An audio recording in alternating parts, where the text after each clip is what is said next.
بسم الله الرحمن الرحيم. الحمد لله رب العالمين، وصلى الله وسلم وبارك على نبينا محمد وعلى آله وصحبه أجمعين. أما بعد، ہم لوگ عالم السنة المنشورة للحافظ ابن احمد الحکمی رحمہ اللہ اس کتاب کو پڑھ رہے ہیں،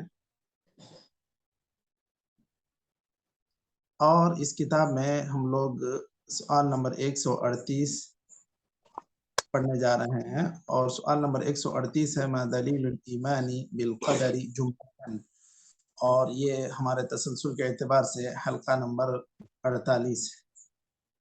جی شیخ شروع کریں یہاں سے۔ بسم الله الرحمن الرحيم نحمده ونصلي على رسوله الكريم أما بعد. ما دليل الإيمان بالقدر جملة؟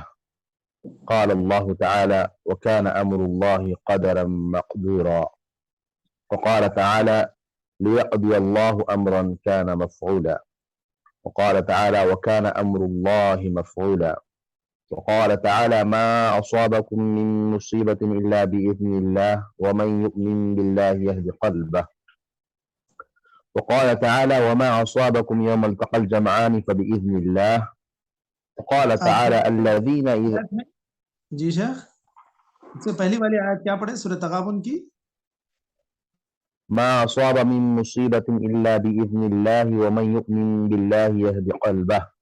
جی وقال تعالى وما أصابكم يوم التقى الجمعان فبإذن الله، وقال تعالى الذين إذا أصابتهم مصيبة قالوا إنا لله وإنا إليه راجعون أولئك عليهم صلوات من ربهم ورحمة وأولئك هم المهتدون، وغير ذلك من الآيات. وتقدم في حديث جبرائيل وتؤمن بالقدر خيره وشره. وقال صلى الله عليه وسلم واعلم أن ما أصابك لم يكن ليخطئك وما أخطأك لم ليخطئك وما أخطأ ليخطئك. أيوة. واعلم أن ما أصابك لم يكن ليخطئك وما أخطأك لم يكن ليصيبك وإن أصاب ليصيبك. وقال صلى الله عليه وسلم وإن أصابك شيء فلا تقل لو أني فعلت كذا كان كذا وكذا ولكن قل قدر الله وما شاء فعل. وقال صلى الله عليه وسلم قدر الله ولكن قل قدر الله وما شاء فعل. وقال صلى الله عليه وسلم كل شيء بقدر حتى العجز والكيس. حتى العجز والكيس. حتى العجز والكيس. جی حتى العجز والكيس وغير ذلك من الأحاديث. كم مراتب الإيمان بالقدر؟ الإيمان بالقدر على 4 مراتب. المرتبة الأولى الإيمان شیخ وہ دال کے فتحے کے ساتھ پڑھیں، کم مراتب یعنی بالقدر. جی كم مراتب الإيمان بالقدر؟ جی الإيمان بالقدر على 4 مراتب.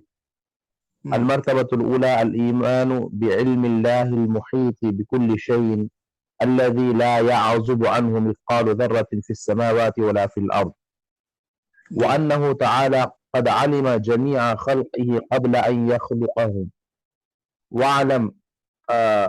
وعلم أرزاقهم وآجالهم وأقوالهم وأعمالهم وجميع حركاتهم وسكناتهم وأسرارهم وعلانيتهم ومن هو منهم من أهل الجنة ومن هو منهم من أهل النار. المرتبة الثانية الإيمان بكتابة ذلك، وأنه تعالى قد كتب جميع ما سبق به علمه أنه كائن، وفي ضمن ذلك الإيمان باللوح والقلم. المرتبة الثالثة الإيمان بمشيئة الله النافذة وقدرته النافذة وقدرته الشاملة، وهما متلازمتان من جهة ما كان وما سيكون، ولا ملازمة بينهما من جهة ما لم يكن ولا هو كائن. فما شاء الله تعالى فهو كائن بقدرته لا محالة، وما لم يشاء الله تعالى لم يكن لعدم إلا مشيئة الله. ما لم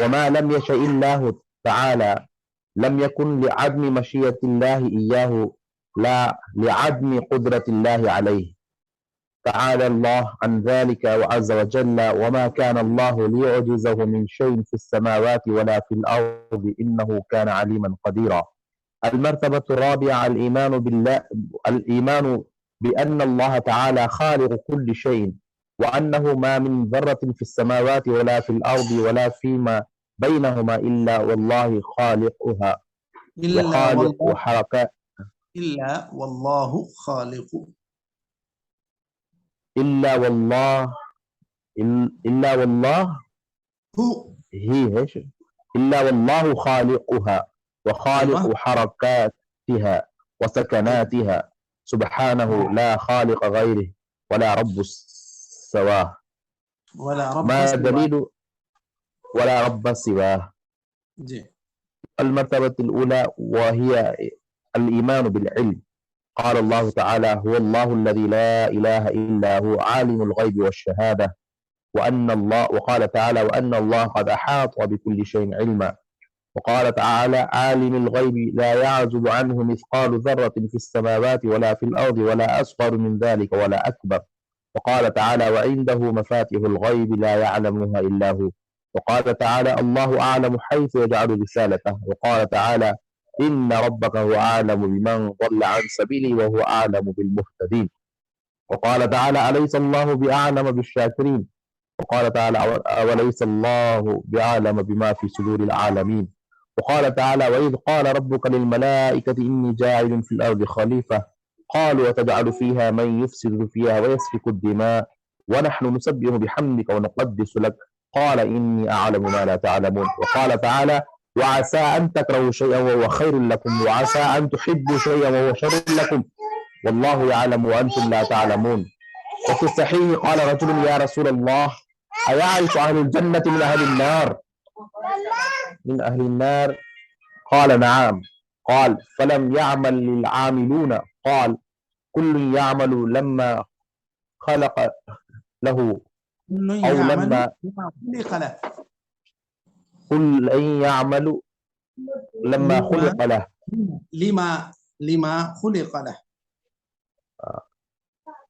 لما خلق له أو لما يسر له. وفيه سئل النبي صلى الله عليه وسلم عن أولاد المشركين فقال: الله أعلم بما كانوا عاملين. وفي مسلم قال رسول الله صلى الله عليه وسلم: إن الله خلق للجنة أهلا خلقهم لها وهم في أصلاب آبائهم، وخلق للنار أهلا خلقهم لها وهم في أصلاب آبائهم. وفيه قال: إن الرجل لا يعمل عمل أهل الجنة فيما يبدو للناس وهو